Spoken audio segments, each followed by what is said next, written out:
Last duty today. Start kami ng alas 4. Oh, kaantok guys. Kaya hintay kami. Ang hirap ng ganitong trabaho. Alam mo yun. Pupunta ka doon sa malayo. Madali yung trabaho kaso yung magbabay ka kung saan saan, yun yung napakahirap. Hirap, pero okay lang, kakayanin para sa, alam niyo na, para sa future, sa family. Lahat ng hirap kayang tiisin. Pag napagod, tumigil. Pag kaya, sige lang, go lang tayo guys, go lang. Hindi susuko pero lalaban. Ayun, medyo umuulan, di ko alam, parang ano yata to, parang ano ng snow.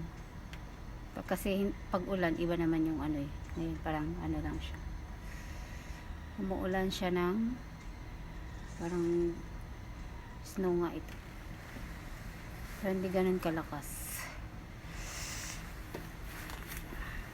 hindi siya ganun kalakas. Kaya okay, tambay muna kami dito sa labas kasi di pa kami pwedeng pumasok doon basta nang wala pa kami sa oras sa bahay ng ano, sa bahay na pupuntahan namin, kasi magluluto lang naman ako, magluluto lang ako ng ulam, and then yun lang, nasa 50 ano lang yun, kailangan matapos mo ng 50 seconds 50 minutes, kulang 1 hour.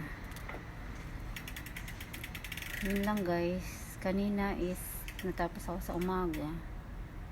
Nagpasya lang ako ng ano, ng bata sa park.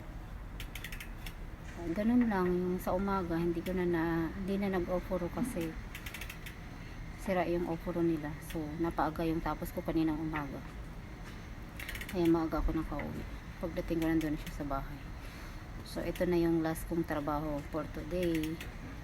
Bukas pakikipagsapalaran na naman tayo guys sa labas. Ayun lang guys, thank you for watching, bye.